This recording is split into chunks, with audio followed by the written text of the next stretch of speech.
एक और सीट जिसमें एक नए चेहरे के तौर पर अब तक राज्यसभा कैंडिडेट के तौर पर जो आते रहे हैं, लेकिन अब पार्टी ने उन्हें सड़क पर उतारा है।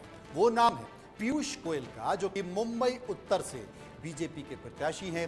पहली बार लोकसभा चुनाव लड़ रहे हैं। इसके पहले वो लगातार राज्यसभा में थे और उनके खिलाफ जो चुनाव लड़ने जिनका टिकट काटा गया है वो है गोपाल शेट्टी, जो अभी इसी सीट से सांसद है, लेकिन बीजेपी के कद्दावर नेता हैं। पहचान भी उनकी अच्छी थी, इसलिए नेशनल लेवल पर बड़े कामों के लिए जाने जाते हैं। कोई नाराज नहीं है, सहज स्वीकार कर लिया गया कि अगर पीयूष गोयल को आप टिकट दे रहे हैं तो आप दे दीजिए। वहीं कांग्रेस ने अब तक इस सीट से अपना कोई भी उम्मीदवार घोषित नहीं किया है। देश में जो बहुत बड़ी लोकसभा सीट्स होती हैं उनमें से एक है मुंबई नॉर्थ, और जैसा मनोज कहते हैं गोपाल शेट्टी जैसे कद्दावर नेता को हटा करके इस बार पीयूष गोयल को वहाँ से बीजेपी ने आजमाया है।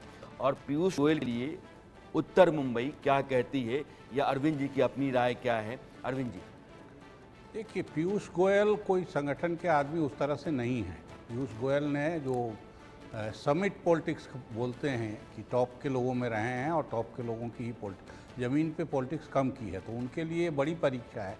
लेकिन ये सीट काफ़ी सेफ है। बॉम्बे की ज़्यादातर सीटें मैं कहूँगा, ख़ास तौर से अगर पूर्वी आबादी वाला इलाका नहीं है तो बॉम्बे की ज़्यादातर सीटें बीजेपी और उसके गठबंधन के लिए काफ़ी मजबूत किला हैं, वो आसानी से टूटने वाली नहीं है। और अभी तक कांग्रेस कैंडिडेट भी तय नहीं कर पाई है, और जो नाम चल रहे हैं मेरे ख्याल से वो पीयूष गोयल के तुलना में काफ़ी हल्के हैं। तो इस सीट पे मुझे नहीं लगता कि ज़्यादा कोई दिक्कत आ सकती है।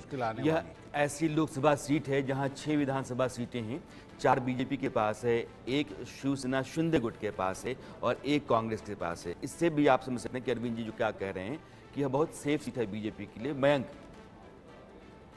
जी, इस सीट पे जैसा लोग सोच रहे हैं कि बहुत भारी मतों से बीजेपी को यहाँ पे विक्ट्री मिलने वाली है, हम लोगों को ग्राउंड पे वैसा कुछ नहीं दिख रहा है। गोपाल शेट्टी से लोग वहाँ पे काफ़ी ज़्यादा कनेक्ट कर रहे थे, क्योंकि वहाँ के वो रीजनल नेता है।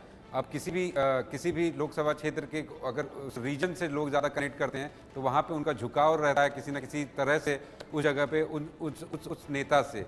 लेकिन ऐसा लग रहा है ऑन ग्राउंड, ऐसा लग रहा है हम लोगों को कि बाहर से किसी को ला के बैठा दिया गया है, तो लोग उतना ज़्यादा कनेक्ट नहीं कर पा रहे हैं।